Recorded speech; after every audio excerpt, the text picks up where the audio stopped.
Día de hoy, entonces vamos a revisar el capítulo 6, carbohidratos de importancia fisiológica. Ya vamos a empezar a conocer, a desarrollar el segundo grupo de biomoléculas importantes dentro de la célula, ¿no? El primero fueron las proteínas y ahora revisaremos los carbohidratos, a los polisacáridos, a partir de su composición más simple, que llegarían a ser los monosacáridos. Al igual que las proteínas, los polisacáridos son estructuras grandes, son estructuras bastante complejas, pero que se sintetizan a partir de estructuras simples. Para el caso de las proteínas, si ustedes recuerdan, estas estructuras simples eran los aminoácidos. Para el caso de los carbohidratos, llegan a ser los monosacáridos. Bien, eso es lo que se va a revisar el día de hoy. Clasificación, monosacáridos, pentosas, hexosas, glucosa, disacáridos y polisacáridos. Bien, los carbohidratos son un grupo de compuestos que se caracterizan por contener en su estructura principalmente tres elementos: carbono, hidrógeno y oxígeno. Algunos, pero pueden contener otro tipo de elementos, como el nitrógeno, el azufre y el fósforo también. Bien, son importantes ya que llevan adelante una variedad de funciones. Están listadas acá, ¿no? Tenemos 5 importantes: generación de energía a corto plazo, elementos estructurales, lubricación, reconocimiento y adhesión celular y actuar como glucoconjugados. Generación de energía a corto plazo. Los carbohidratos de la dieta pueden suplementar una molécula importante para la célula, que es la glucosa. La glucosa es el principal, la principal molécula energética, ya que a partir de diferentes rutas metabólicas, la oxidación de la glucosa va a promover la generación, ¿no?, de ATP. Bien. El ATP o adenosintrifosfato es la molécula por excelencia que se encarga de almacenar la energía química producto de la oxidación de la glucosa, ¿no?, mediante la glucólisis y la oxidación del piruvato. Inclusive acá podemos ir más allá, hablar inclusive del ciclo de Krebs, ¿no?, de la cadena transportadora de electrones y de la fosforilación oxidativa. Entonces, todo ese conjunto de eh, reacciones se conoce con el nombre de respiración celular. Bien, entonces, mediante la respiración celular lo que se promueve es oxidar la glucosa hasta dióxido de carbono y agua, además de generar ATP, ¿no? Es la forma en la que se almacena entonces la energía en la célula. A corto plazo, ¿por qué? Porque es la principal ruta metabólica a la cual va a acudir la célula. Existen otras que pueden generar también energía, como la beta-oxidación, pero las células y el organismo siempre va a recurrir a esta conocida como respiración celular. Pueden actuar como elementos estructurales y protectores. Bien, al igual que las proteínas, los carbohidratos pueden formar estructuras que tienen ciertas características que le van a brindar, ¿no?, protección, forma a diferentes tejidos, ¿no? Caso importante es el péptido glicano, que es un polisacárido que se encuentra en la pared celular de las bacterias gram positivas y gram negativas. No se olviden que la pared celular es una capa que se encarga de darle forma y protección a la bacteria. En los en los animales, bueno, en organismos superiores como las plantas y vegetales también está presente una pared celular, pero que no está conformado por peptidoglicano, pero sí por otro polisacárido denominado sacarosa.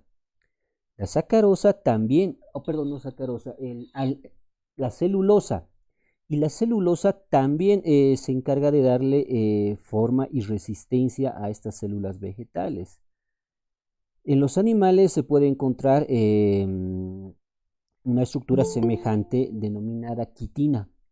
Entonces, los animales invertebrados, al no poseer esqueleto, ¿no? Sí pueden moverse, sí tienen una forma gracias a este exoesqueleto conformado principalmente por quitina, ¿no? Y la quitina, repito, es un polisacárido. Lubricación de articulaciones. Entonces existen algunos polisacáridos como el ácido hialurónico que van a ser componentes importantes dentro de algunos líquidos, como el caso del líquido sinovial. El líquido sinovial tiene como función importante promover la lubricación y evitar el roce de los huesos en las articulaciones. Reconocimiento y adhesión celular. Los carbohidratos, especialmente los oligo y polisacáridos, están presentes en las membranas celulares, de tal manera que van a actuar como marcadores, promoviendo el reconocimiento de lo ajeno y lo propio. Entonces, las células del sistema inmune, los fagocitos y los linfocitos, reconocen estas estructuras o glucoproteínas para poder diferenciar, ¿no?, lo ajeno de lo propio. Cuando se detectan células o estructuras ajenas, rápidamente se monta una respuesta inmune con la finalidad de eliminar ese agente extraño. Los glucoconjugados son asociaciones de diferentes biomoléculas, ¿no? Como ejemplos tendríamos acá los glucolípidos, que resultan de la asociación entre lípidos y carbohidratos, las glucoproteínas, que resultarían de la asociación de proteínas con carbohidratos. Clasificación. Los carbohidratos se clasifican en tres grupos importantes: monosacáridos, oligosacáridos y polisacáridos. La diferencia está en el número y cantidad en las estructuras presentes. Monosacáridos hace referencia a la unidad, una sola unidad de carbohidrato, ¿no? Oligosacáridos son estructuras que contienen entre 2 mínimamente hasta 10 unidades de monosacáridos unidos entre sí por un enlace covalente, que es el enlace glucosídico. Entonces, a este tipo de moléculas las denominamos oligosacáridos, y tal vez las más importantes desde el punto de vista fisiológico llegan a ser los disacáridos, que contienen 2 unidades de monosacáridos. Y los polisacáridos, ¿no?, que resultan de la unión de más de 10 unidades de monosacáridos mediante enlaces glucosídicos.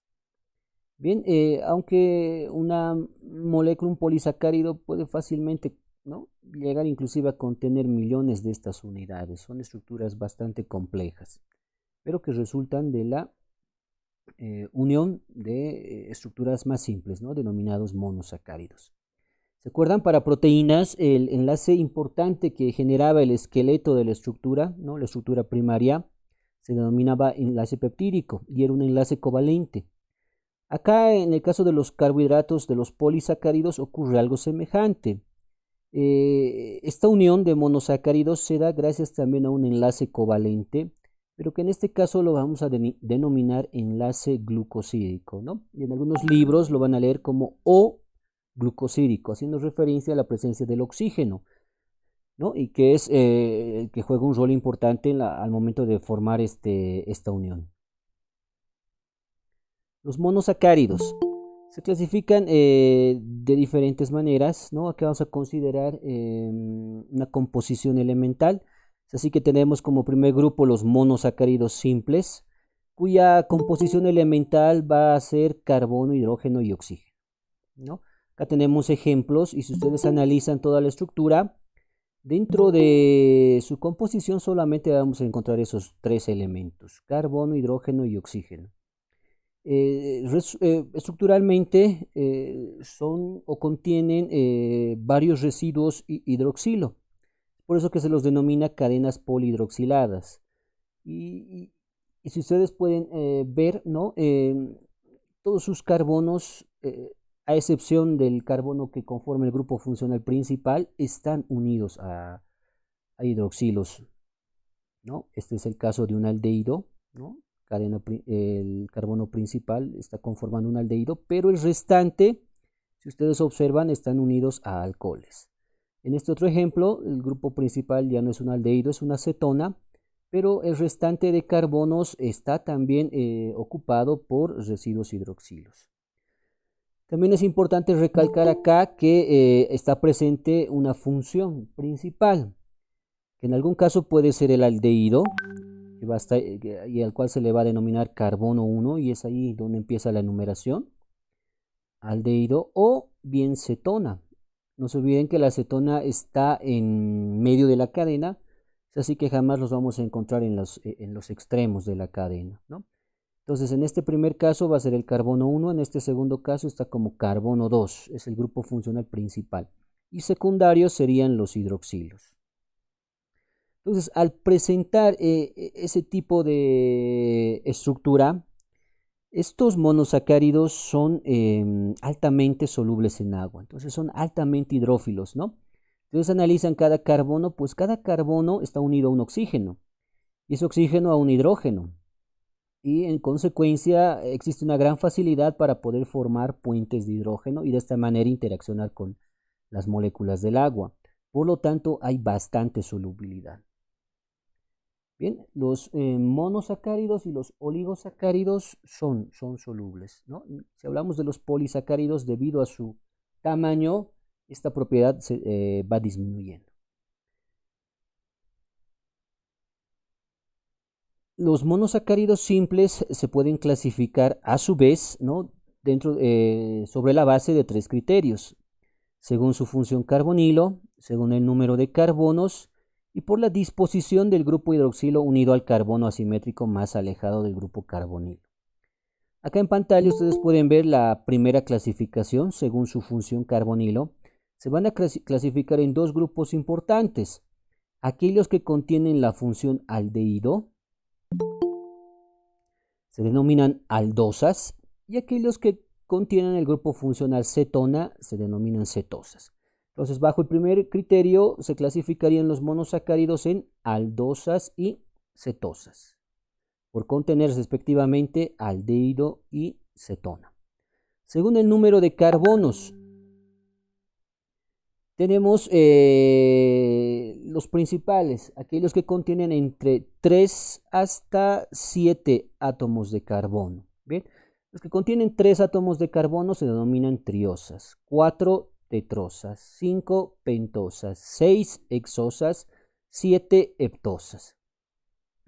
Entonces, los más importantes llegan a ser las triosas, las pentosas y las hexosas, ¿no? Desde un aspecto netamente fisiológico. Y ahí en pantalla también tienen tal vez algunos ejemplos importantes, como el gliceraldehído, la ribosa, la glucosa, la manosa y la galactosa. De acuerdo a su alcohol más alejado al grupo carbonilo, se van a clasificar en también en 2 grupos. Ustedes ya los conocen. A estos también se los denomina isómeros ópticos, ¿no? Vale decir las formas D y las formas L, formas dextrógiras y formas levógiras. Entonces, esta clasificación también está sobre la base de la isomería, en cuanto a la propiedad que tienen estos compuestos de girar la luz polarizada. Si lo giran a la derecha, dextrógiros. Si lo giran a la izquierda, levógiros. Bien, entonces en proteínas mencionábamos que los isómeros ópticos más importantes son las formas L. En cambio, en los carbohidratos, estas formas son las D. Entonces, desde un aspecto fisiológico, biológico, ¿no? Los que tienen mayor importancia llegan a ser las formas dextrógiras, ¿bien? Y son de las cuales vamos a ir hablando y mencionando a lo largo de esta presentación. Voy a volver atrás y ustedes pueden observar, ¿no? Delante del nombre está justamente esa letra, ¿no? De gliceraldehído, de eritrosa, de ribosa, de arabinosa, de glucosa, de galactosa, etc. Entonces, haciendo mención a que estas estructuras están en su forma de isómero dextrógiro o forma D. No se olviden que las más importantes son las formas D, para el caso de carbohidratos.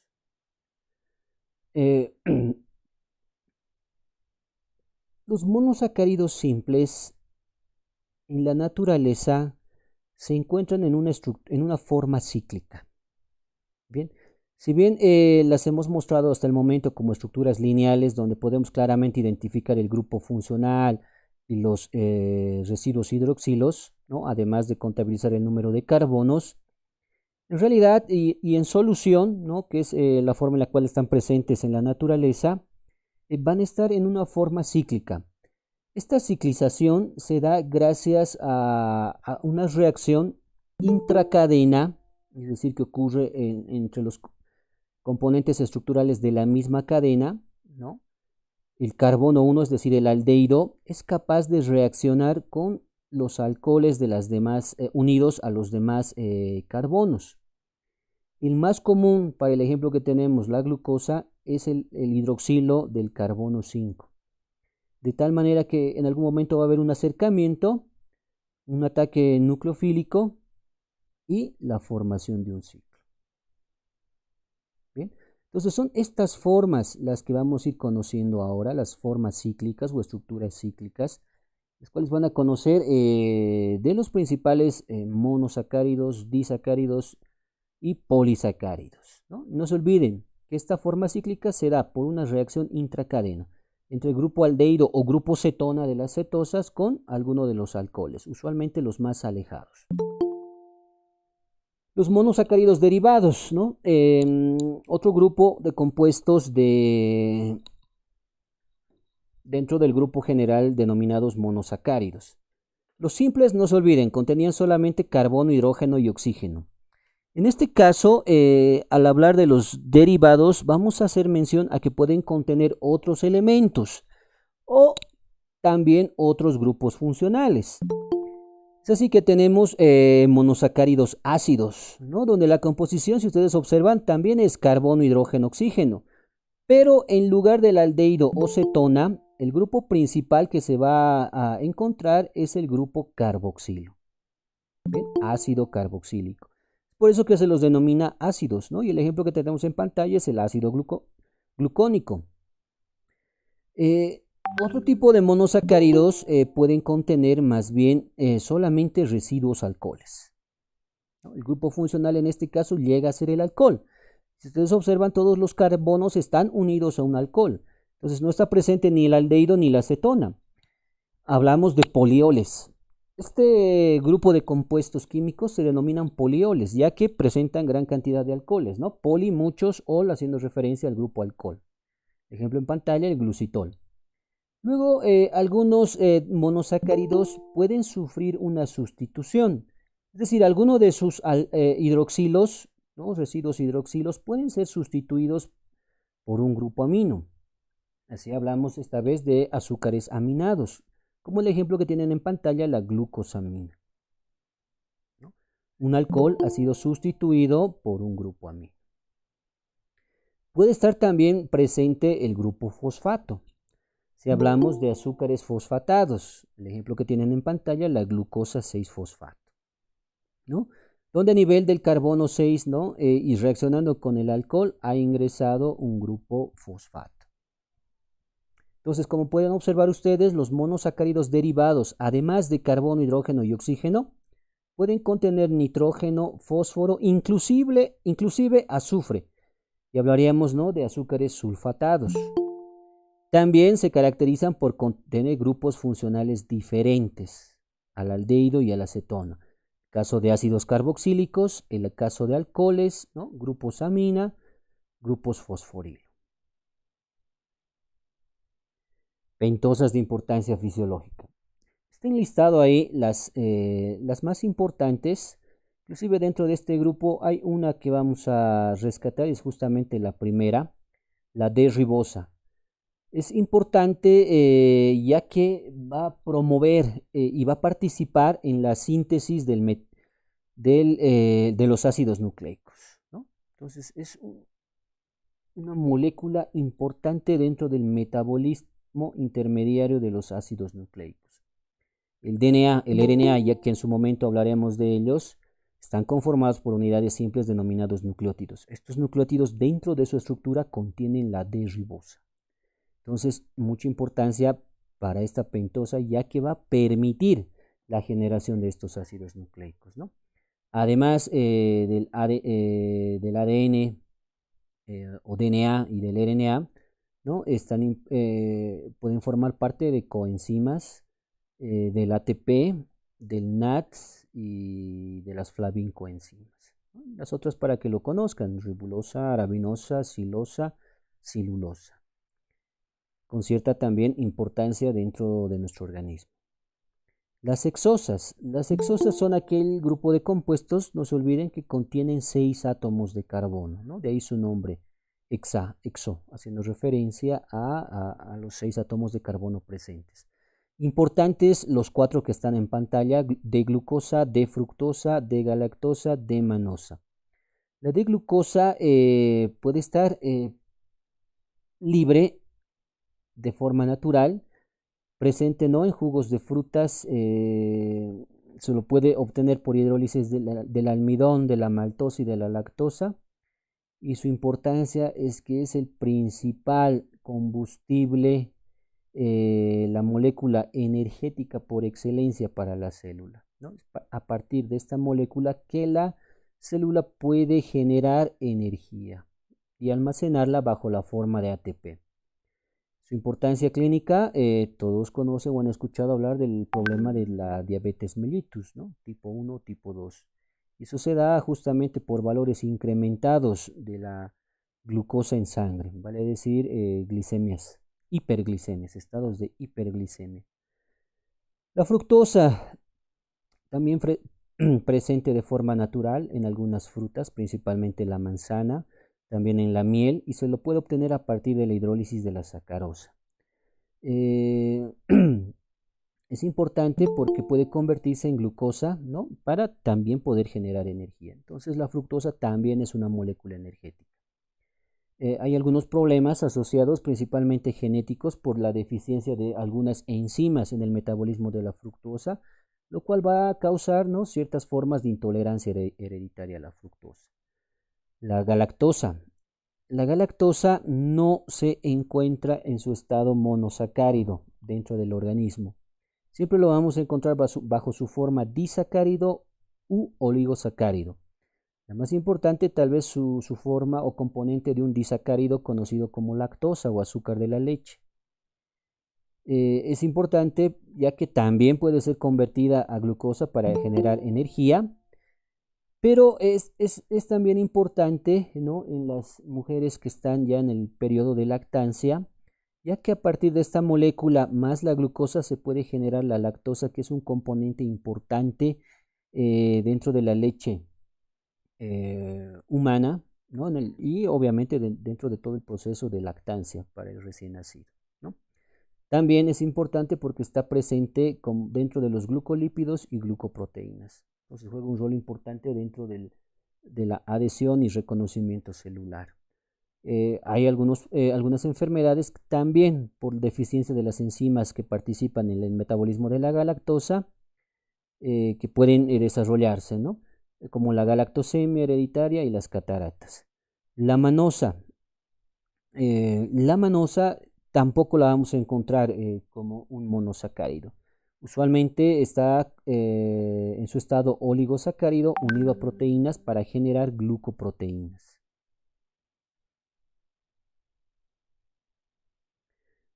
La glucosa. De todos los monosacáridos que hemos descrito hasta el momento, la más importante llega a ser la glucosa.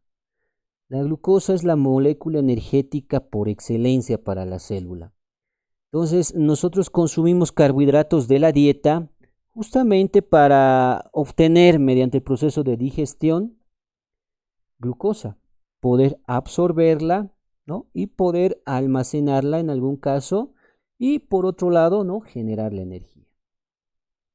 Bien, entonces hay tres formas de representar la molécula de glucosa. La primera en una cadena lineal o cadena abierta, donde vamos a observar las características químicas de la glucosa.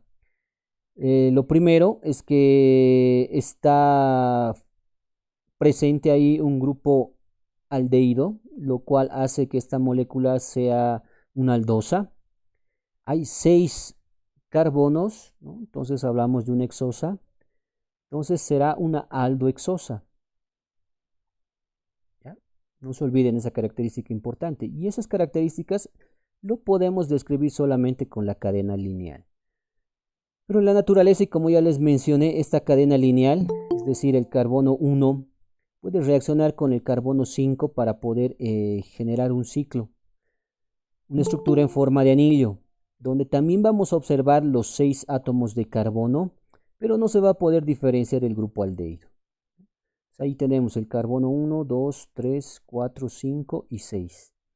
La composición elemental es la misma, carbono 6 en ambos casos, hidrógenos 12 en ambos casos, oxígenos 6 en ambos casos, ¿no? Entonces esta es la forma más común y correcta de representar a la glucosa en su forma de anillo. La orientación de alcoholes es muy importante. En el carbono 1, si ustedes observan, está orientado hacia abajo. Es el único que tal vez puede variar. Cuando está orientado a la parte inferior, este alcohol o este hidroxilo, se denomina esta estructura como forma alfa. Y si se lo representara arriba, hablaríamos de la estructura beta. El carbono 2, 3 y 4 no puede variar su direccionalidad en cuanto a los hidroxilos. El carbono 2 siempre abajo, carbono 3 siempre arriba, carbono 4 abajo. El 5 no tiene alcohol y el 6 no hay problema donde lo esquematicen al alcohol. Bien, si es que ocurriera una modificación en alguno de estos alcoholes, principalmente el de la posición 2 y 4, se generaría una estructura totalmente diferente. Si el cambio se hiciera a la altura del carbono 2, esta estructura deja de ser glucosa y se transforma en manosa.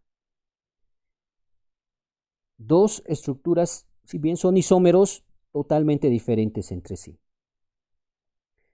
La glucosa tiene sabor dulce. La manosa no tiene sabor, es insaboro. La glucosa la podemos encontrar en estado libre, en la naturaleza y en la célula, en el organismo. La manosa, no, siempre la vamos a encontrar como un oligo o polisacárido. Y algo semejante ocurre con el alcohol que está unido al carbono 4. En esta posición, abajo hablamos de la glucosa. Si es que la posición cambiara, dejaría de ser de la glucosa para transformarse en galactosa. Entonces, por favor, mucho detalle al momento de realizar, ¿no?, la orientación de los hidroxilos dentro de la estructura cíclica del alcohol. Y algo semejante ocurre, si ustedes se han dado cuenta, en la estructura lineal, ¿no? El carbono 2, derecha, carbono 3, izquierda, 4, 5, 6, derecha, ¿no? Esa orientación no es aleatoria, ojo, ni en la lineal ni en la forma de anillo. Es una orientación específica. Alguna variación en la orientación de estos hidroxilos cambia la naturaleza química y física de la estructura, además de la biológica. Y otra forma de representar a la glucosa, pero derivada de la forma cíclica o anillo, es la forma de silla, donde los alcoholes tienen una orientación semejante a la que hemos descrito acá en la forma de anillo. Isómeros de la glucosa. La glucosa puede presentar cierta isomería. Como ustedes ya saben, un isómero es una estructura son estructuras que presentan una misma fórmula química, pero diferente disposición, ¿no? Lo cual les brinda propiedades físicas, químicas y biológicas diferentes. Entonces, la diferencia entre estas dos estructuras las vamos a ver en su forma lineal. Ustedes hacen hincapié en el alcohol del grupo 5, lo que ha cambiado es una orientación, ¿no? Esa orientación del hidroxilo va a cambiar la esencia misma del compuesto. A esta que tiene orientado al lado izquierdo se lo denomina L-glucosa y al del lado derecho D-glucosa. Entonces, ¿cuál es más importante desde el punto de vista fisiológico? Definitivamente la D-glucosa, ¿no? Nuestras enzimas, estas de la respiración celular, han evolucionado de tal manera que solamente pueden reconocer la D-glucosa y es la única que va a generar energía, es la única que va a entrar a la respiración celular, ¿no? Empezando por la glucólisis. En cambio, la L-glucosa puede existir en la naturaleza libre, pero no se la va a aprovechar y mucho menos va a generar energía.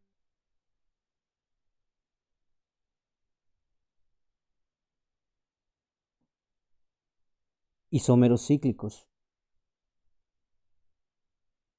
Acá vamos a diferenciar dos estructuras dentro de las formas cíclicas de la glucosa.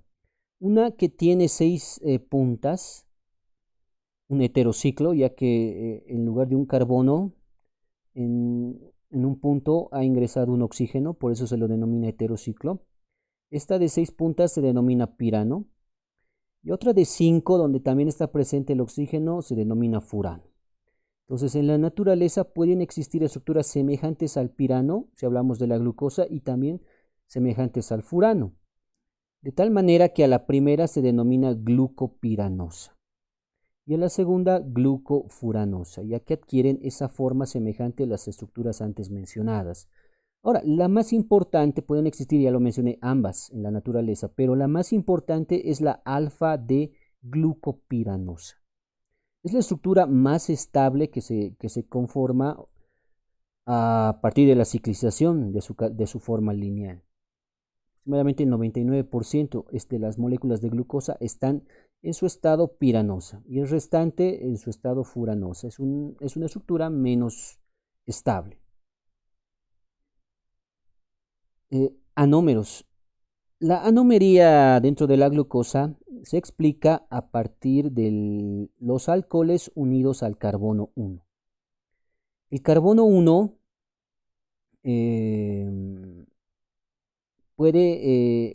ese alcohol o ese hidroxilo unido al carbono 1 puede tener dos orientaciones. Sea cual sea la orientación, ya sea abajo o ya sea arriba, ¿no? Inferior o superior, vamos a seguir hablando de la glucosa. Pero ciertas propiedades y características van a cambiar. En el primer caso, cuando el alcohol del carbono 1 está orientado hacia abajo, hablamos de la forma alfa o anómero alfa. Cuando este está orientado más bien arriba, hablamos del anómero beta o forma beta. Ambos son importantes y ambos se encuentran en la naturaleza. Casi de forma equilibrada podemos describir las formas alfa y beta. Existe un fenómeno conocido como mutarrotación que permite el cambio, ¿no? De formas alfa a formas beta. Las formas alfa son más solubles en agua, generan estructuras más hidrofílicas, ¿no?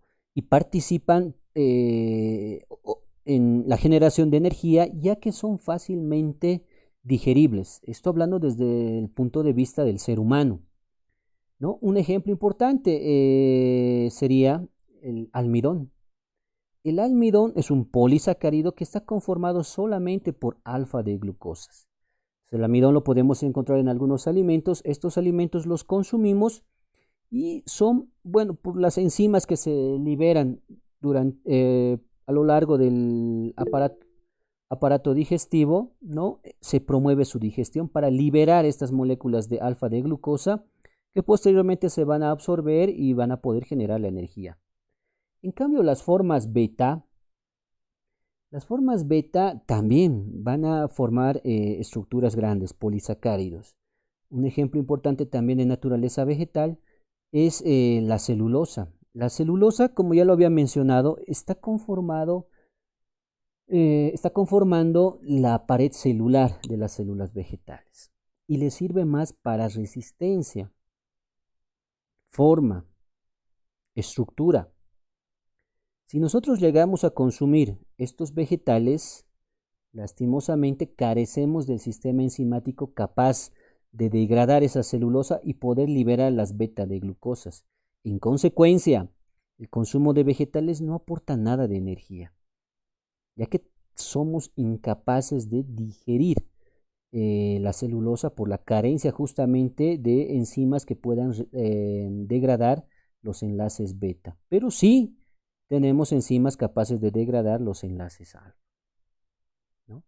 Entonces vean la importancia, la diferencia va más allá, no solamente la orientación del hidroxilo, no solamente que uno esté abajo y el otro arriba, sino todas las propiedades importantes, principalmente acá, la funcionalidad, ¿no? Más hidrofílica, sus polisacáridos son digeribles y genera energía. Este es insoluble. Su función principal es la resistencia. Las estructuras grandes que conforma son totalmente indigeribles y en consecuencia no va a generar energía. Epímeros. Algo semejante ocurre acá. Hace un momento hablábamos de anómeros a nivel del carbono 1. Ahora, epímeros, hablamos aquellos cambios que se realizan en los hidroxilos de los carbonos 2 y 4. Bien, si este cambio, si esta modificación ocurriera a nivel del carbono 4, si ustedes observan, el alcohol está orientado a la parte inferior y en esa otra imagen lo tienen orientado a la parte superior. Entonces, ¿qué va a ocurrir? A ver, bueno, se va a generar una estructura totalmente diferente. Bien, esta es la glucosa con esa orientación típica. Con esta orientación hablamos de la galactosa. Y la galactosa es una molécula totalmente diferente a la glucosa, ¿no? Solamente por darles algunos datos. Este es monosacárido, este jamás va a estar monosacárido en nuestro cuerpo, siempre disacárido u oligosacárido. Este genera energía. Este para generar energía primero tiene que transformarse a glucosa. Este es de sabor dulce, este también tiene sabor dulce. La manosa, ocurre algo semejante que con la galactosa, pero esto a nivel del carbono 2. Para la glucosa, este alcohol este hidroxilo está orientado en la parte inferior y para la manosa en la parte superior. Por esa pequeña modificación, ¿no? Las propiedades van a cambiar. Bien, las características de la glucosa ya lo he mencionado. La manosa es insípida, ¿no? Esta era dulce, esta no, es insípida. Esta genera energía, esta no puede generar energía. Este puede estar libre como monosacárido, esta molécula no, siempre va a estar formando oligosacáridos, ¿no? Y su función principal es la estructural, reconocimiento, adhesión celular. Entonces vean, pequeños cambios en las orientaciones generan isómeros, moléculas diferentes, con propiedades totalmente diferentes. Entonces ese es un detalle que quisiera que tomen muy en cuenta en este tipo de estructuras. El isómero de grupo funcional, para el caso de la glucosa, también aplica, ¿no? La glucosa, ya les mencioné, está en su estado aldehído, ¿ya? Es una aldosa. Esta es la glucosa. Si en cambio, en otra estructura, ya no estuviera el aldehído, sino la cetona como carbonilo principal, deja de ser glucosa. Hablamos de la fructosa. Miren, la fructosa tiene inclusive una isomería cíclica totalmente diferente a la glucosa. Ambas son importantes, definitivamente, ambas. Ambas participan en la generación de energía, ¿no? Ambos pueden estar libres. La diferencia acá es estructural. Este contiene aldehído y este otro contiene cetona. ¿Bien? Glucosa y fructosa.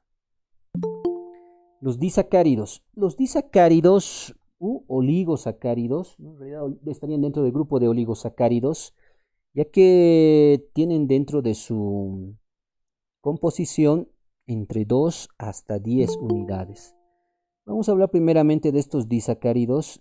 Se unen gracias al acercamiento de sus dos residuos alcoholes. Es decir, cada alcohol de la forma cíclica puede reaccionar con otro alcohol de otro monosacárido.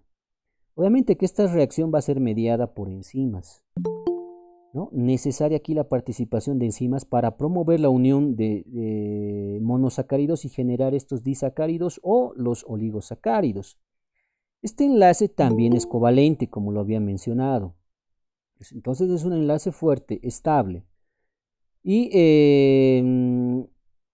se denomina enlace glucosídico, ¿no? En algún libro lo van a leer de esa manera. En otros está precedido con la letra O mayúscula, ¿no? O glucosídico, justamente haciendo referencia a que esta unión está dada gracias a la presencia del oxígeno. Si ustedes observan, el grupo funcional que genera este tipo de estructuras es un éter, ¿no? Es un enlace éter el que promueve entonces la unión de dos o más monosacáridos y se lo denomina enlace glucosídico. Existen dos importantes alcoholes que van a reaccionar. El hidroxilo o alcohol del carbono 1 con el carbono 4, de tal manera que se genere un enlace glucosídico 1,4. Y el 1 con el 6, de tal manera que se conforme o genere el enlace glucosídico 1,6. Ahora, en función, como está participando el carbono 1, y no se olviden que el carbono 1 es el carbono anómero, vale decir que si está orientado hacia abajo es alfa o hacia arriba beta, también va a influenciar en la formación del enlace glucosídico. Bien, cuando el enlace glucosídico se forma a partir de un hidroxilo orientado en su forma alfa, ese enlace glucosídico se lo tiene que designar con ese término, ¿no? Alfa. Y luego mencionar los carbonos, los alcoholes unidos a carbonos que han participado en la reacción o unión. Bien, en este caso tenemos el enlace glucosídico alfa 1,4. Eso quiere decir que el primer monosacárido estaba en su forma alfa y han participado en formar la reacción los hidroxilos del carbono 1 con el 4. Para este segundo caso, alfa 1,6, el carbono 1 del primer monosacárido orientado hacia abajo unido al alcohol del carbono 6, ¿no? De tal manera que tenemos el enlace glucosídico alfa 1,6. En este tercer caso tenemos el enlace beta 1,4. Si ustedes observan, el carbono 1 del primer monosacárido tiene orientado hacia arriba su alcohol y está reaccionando con el alcohol del carbono 4. Por eso ese denominativo beta 1,4. Como otro producto que se conforma o que se forma gracias a esta reacción, tenemos al agua. Disacáridos. Los disacáridos son importantes desde el punto de vista fisiológico, ya que van a participar en la generación principalmente de energía. Bien, hay tres ejemplos importantes: maltosa, lactosa y sacarosa.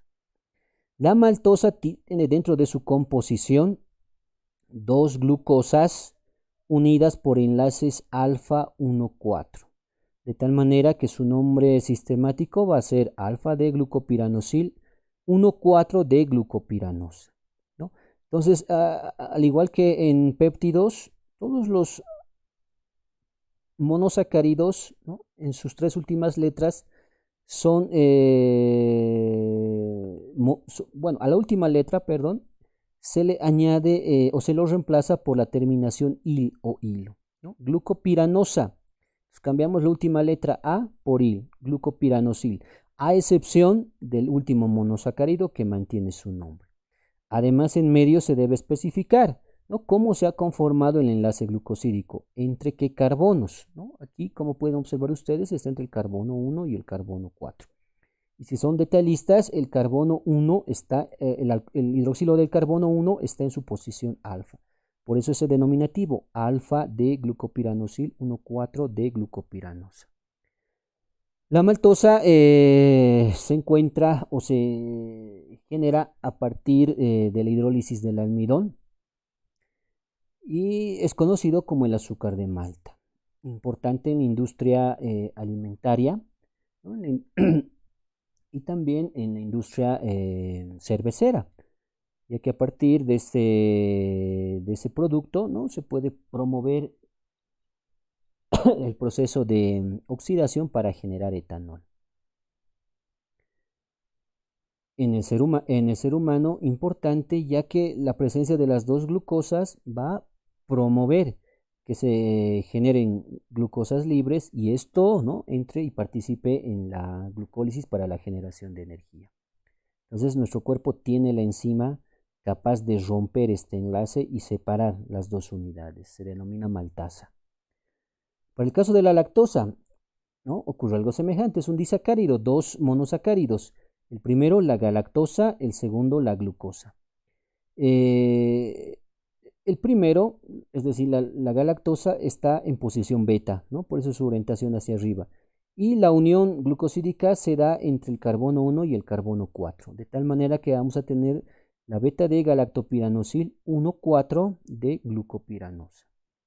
Importante su presencia en la leche, ya que para los recién nacidos, ¿no? Del ser humano o de cualquier otro, o de otros animales, ¿no? Va a promover la generación de energía, ¿no? Entonces, nosotros, bueno, la mayoría de la población tiene la enzima necesaria para romper este enlace y liberar la galactosa y la glucosa, y de esta manera generar energía. Pero un grupo poblacional carece de la enzima necesaria. Entonces no puede aprovechar la riqueza energética de la leche. Y obviamente van a manifestar ciertas manifestaciones clínicas, ¿no? A estos se los denomina intolerantes a la lactosa, ya que carecen de la enzima capaz de romper este enlace. Esa enzima se llama lactasa, ¿no? Y el compuesto que hemos descrito, lactosa. Sacarosa, igual un disacárido que se genera a partir de la unión entre glucosa y fructosa. Bien, el enlace que participa también es del tipo alfa, pero del tipo 1,2, ¿no? Entonces tenemos la alfa de glucopiranosil 1,2 beta fructofuranosa. Bien, esta sacarosa se la conoce comúnmente como el azúcar de mesa. Es el que usualmente ustedes utilizan para prepararse el desayuno, un cafecito, ¿no? Es el que le da el característico sabor dulce. Y de hecho su función importante es la de generar energía, ya que tenemos la enzima necesaria, sacarasa, capaz de romper este enlace y obviamente liberar ambos monosacáridos para que puedan generar energía mediante la respiración celular. Entonces, los tres disacáridos de importancia fisiológica. Polisacáridos. Tenemos dos grupos importantes. No se olviden que un polisacárido es un compuesto grande, es una macromolécula, es un polímero biológico también, que está conformado a partir de por lo menos, más de 10 unidades de monosacáridos, aunque prácticamente pueden contener fácilmente las miles de unidades, inclusive llegando a contener hasta el millón de unidades. Entonces ya se imaginarán, estructuras tremendamente grandes. Se clasifican en dos grupos, homopolisacáridos y heteropolisacáridos. Los homopolisacáridos, ¿no? Como ejemplos los tienen ahí, almidón, glucógeno, celulosa, quitina. Heteropolisacáridos, peptidoglucano, glucosaminoglucanos, proteoglucanos. Homopolisacáridos porque están conformados por un mismo monosacárido. Vale decir que es el mismo el que va a empezar a unir para empezar a generar este tipo de compuestos, ¿no? En el caso del almidón, glucógeno y celulosa es la glucosa. La unión de múltiples glucosas van a generar este tipo de estructuras, almidón, glucógeno y celulosa. Obviamente hay ciertas diferencias entre ellos que los vamos a ir describiendo. El caso de la quitina es la N-acetilglucosamina. Dentro de los heteropolisacáridos, ¿no? Su principal característica es que su conformación estructural es a partir de diferentes monosacáridos, por lo menos una variación de 2 va a generar este tipo de estructuras. Bien, el almidón. El almidón, como ustedes pueden observar en pantalla, resulta de la unión de glucosas.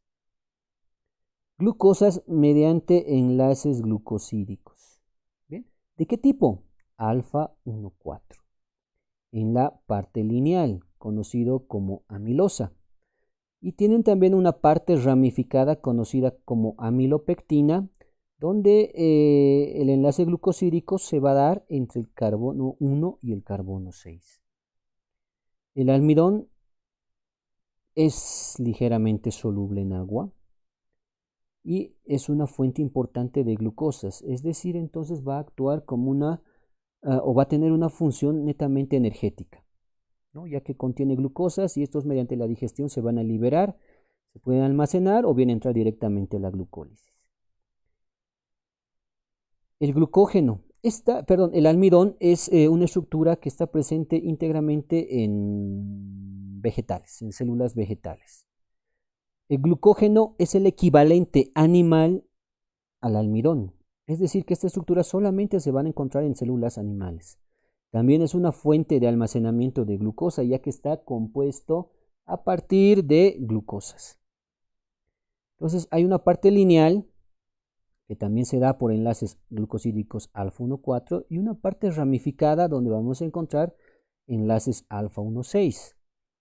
A diferencia del almidón, esta es una estructura mucho más ramificada.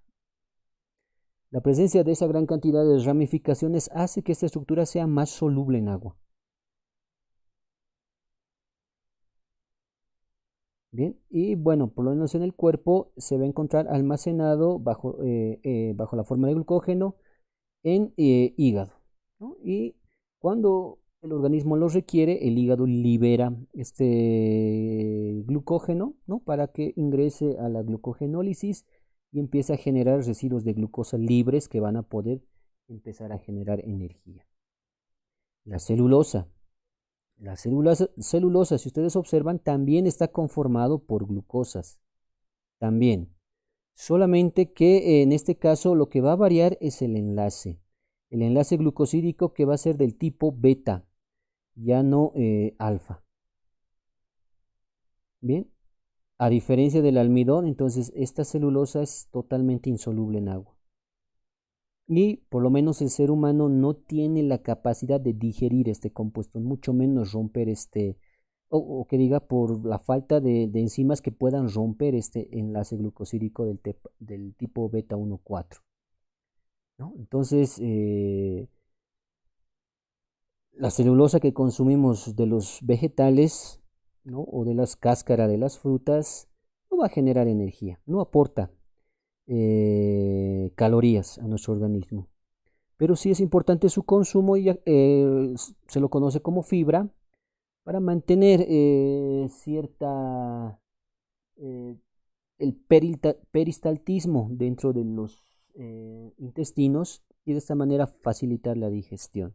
Pero un consumo excesivo de este compuesto de fibra que es rica en celulosa puede causar también ciertos problemas, ¿no? Como un síndrome de mala absorción.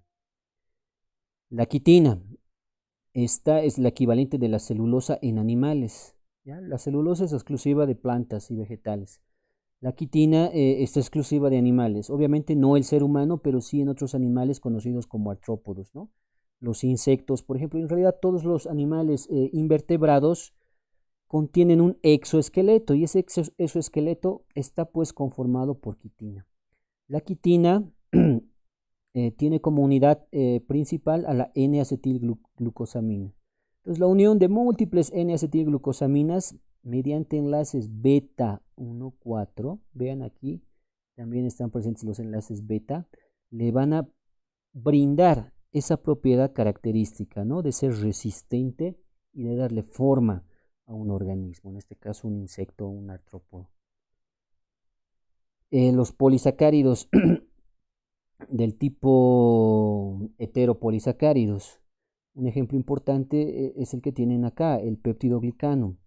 El péptidoglicano está conformado a partir de dos monosacáridos, la N-acetilglucosamina y el ácido N-acetilmurámico, unidos también por un enlace del tipo beta 1,4. Entonces vean, la repetición de este disacárido va a generar estructuras grandes, ¿no? Como en este caso el peptidoglicano, de mucha importancia para cierto grupo de células, ¿no?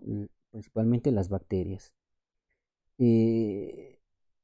Prácticamente esta estructura está formando parte de la pared celular de estas bacterias. Se encuentra en gran cantidad en las bacterias gram negativas, siendo tal vez el único componente dentro de la estructura de la pared celular de una gram positiva. Y en la gram negativa también está presente, aunque en muy poca proporción en comparación a la gram positiva, pero también está presente, ¿no? Entonces, ¿para qué le sirve la pared celular? Ya lo habíamos mencionado. ¿no? Forma, resistencia, protección a la bacteria. Los glucosaminoglucanos son estructuras que llevan adelante diferentes funciones dentro del cuerpo. Ejemplos, el ácido hialurónico, que está conformado, miren, por este disacárido. Ácido glucurónico y la N-acetilglucosamina unidos por enlaces beta 1,3. Entre sí, ¿no? Entre estos dos monosacáridos y entre disacáridos por un enlace beta 1,4. El ácido hialurónico es un componente importante justamente del líquido sinovial, el que actúa como lubricante y evita el roce de los huesos en las articulaciones. El condroitin sulfato, una composición semejante, ¿no? Ácido glucurónico y N-acetilgalactosamina. Los enlaces que participan son los mismos, beta 1,3 y beta 1,4. Acá también tenemos un ejemplo de un monosacárido sulfatado. El condroitin sulfato es importante por su presencia en el cartílago. Y finalmente tenemos los proteoglucanos, ¿no? Los proteoglucanos resultan de la asociación entre dos o más biomoléculas. Los ejemplos más importantes, en este caso hablaríamos de la combinación de proteínas con oligosacáridos.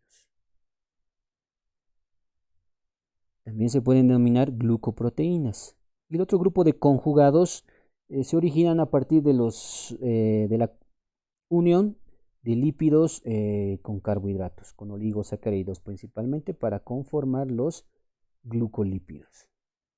Bien, eso sería todo. Gracias.